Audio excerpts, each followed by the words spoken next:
Okie dokie, we got a package. All right. Doorbell rang. Got a package. Let's unbox it. All right. Ooh. Yes. Let's toss that.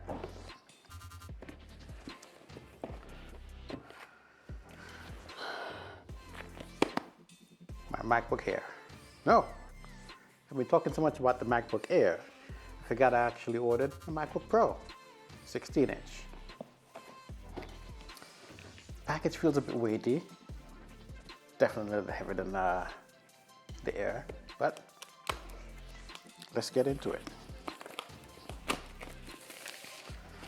I've been wanting this thing since I saw the launch video. I ordered it right afterwards. As soon as the store opened up for ordering, yep, I was in there. Wow, here she is. Let's get out of the box.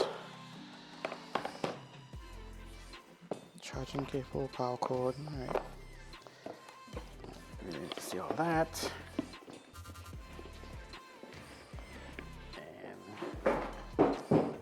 Oops.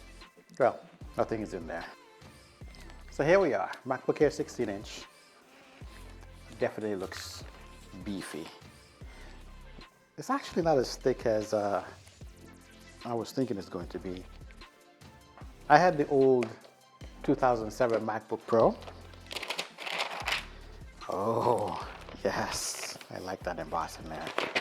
I know everybody's done these videos, so you've seen it, but this is first for me, doing my own thing.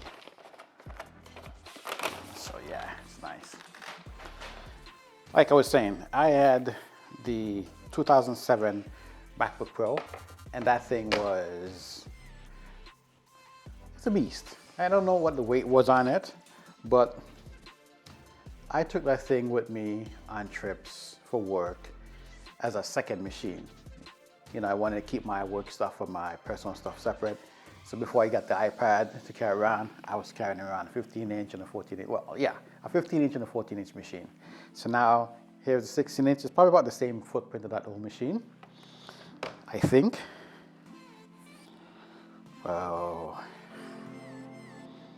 yep, there we go. So here she is. My MacBook Pro 16.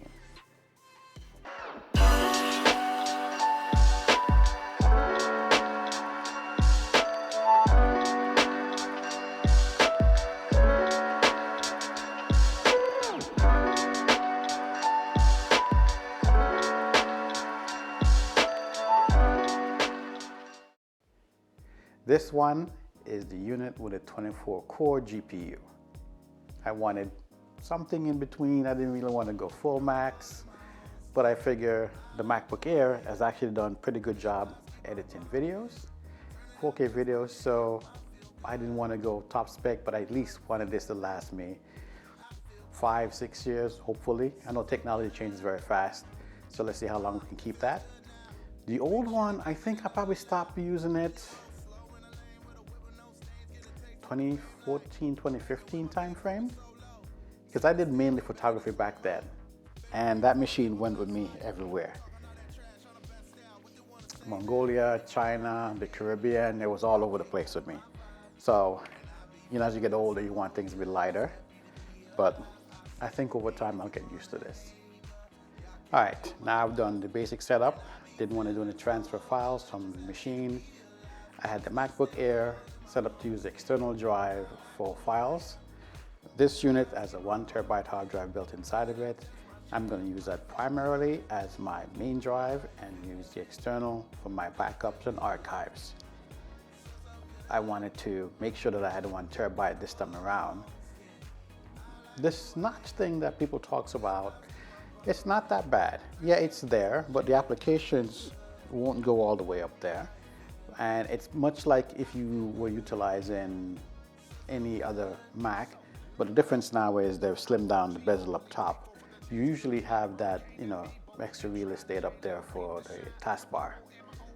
It's still there. I think even if you have an app that will go up there, if the app changes their programming, you can have pretty much full screen because just about everything has a taskbar up top. So you can, you know, get around that. So for me, that's not a major issue. All right, so I'm gonna make some change on the bottom here because those icons are way too large. Okay, so I've made my adjustments. Nothing on the screen, everything is gone. This is how I usually work. If I want to see the taskbar, the menu bar, I can go up top. If I want to see the dock with all the applications at the bottom, move the mouse down there, they pop up. This gives me full real estate for everything that I want. Wow, the screen is really nice. I love that. It's been a while since I have a gigantic screen, and I remember when I had the 15-inch, in the back of my mind, I was like, wow, man, if I could only afford that 17-inch. Didn't really have a need for it, but I wanted a screen. I mean, I did have a Dell 17-inch machine back in the day, but that thing was a beast, probably like this high off the ground. I remember it had subwoofer modules inside of it, like speakers, subwoofer that had like 3 different modules. You can open up the machine up and pop them out. Yeah, as a PC tech, that's something that we like to play around with, all the extra, you know, things inside of it. And at one point, I did put a desktop CPU inside of it to make it a little bit faster. That thing ran hot. It was not something you want to travel around with. It was a beast of a machine. People are saying today that this is the beast of a machine. I've seen PC machines that are much bigger than this, so no. I like this. I'm happy with it. So now to play around with it, transfer my files, and test out some things on it. Actually, I can do some testing. Now, let me just pause the video now because I don't have some software. I'll come back in a second when I get my Blackmagic for speed test software downloaded, and we'll check this out. All right, so we got the Blackmagic for speed test downloaded on the machine. Now we're gonna plug in our cases drive and test the speed. I feel like I'm doing a live production here.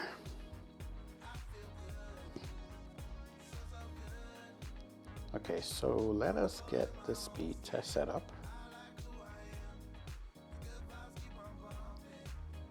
See what the internal drive can give us.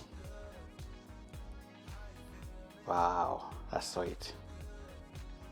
First run was 5,700 on the write and 5,100 on the read. Second run was 4,000. Ooh, look at that. 5,800, 5,200. All right. Speeds aren't looking bad. Now we're going to select the external drive and test the speed and see if it actually gets any faster. Probably not, because I mean it's limited by the interface. But let's see anyway. All right, so we're utilizing the Samsung drive. Right now the read is 1,100 and 2,800 on the write. I'm sorry, write is 1,100, 1,200 almost, and 2,800 on the read. So actually that's slightly better than on the MacBook Air. Because consistently after the first run of over 1,000, it just really stays in the 900 range. But this one is really sticking to right around 1,100,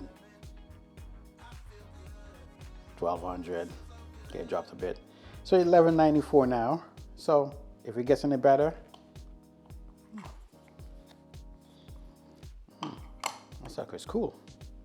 At least it's a test. So I'm happy. External drive speed seems to be slightly better. Pretty good. We could check the vibe up in the room. Just saying I'm not one to just talk, babe. So tell me what we gonna do. All right, so I just tested the